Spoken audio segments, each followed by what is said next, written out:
আসসালামু আলাইকুম। আপনারা সবাই জানেন বাংলাদেশের বর্তমান অবস্থা কেমন। তো আমরা এই অবস্থায় সকলে নিজ নিজ অবস্থান থেকে যতটুকু সম্ভব আসলে সাহায্য করা যায় আমরা সবাই নিজ নিজ অবস্থান থেকে একটু এগিয়ে আসি। বর্তমানে বাংলাদেশের যে বন্যার কারণে পরিস্থিতি কিন্তু খুবই ভয়াবহ। আপনারা জানেন ৯ লাখ মানুষ কিন্তু এখনো পর্যন্ত আটকে আছে।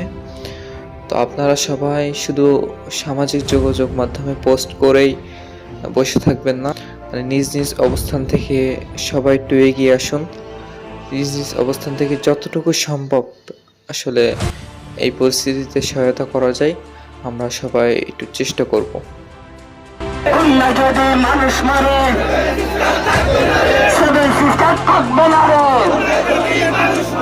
অন্য যখন মানুষ মারে আপনার তোমার মনে পড়ে। অন্য যখন মানুষ মারে বাংলাদেশ বাংলাদেশ। অন্য যখন মানুষ মারে আপনার তোমায় মনে পড়ে। সিভিল সিস্টেম থাকবে না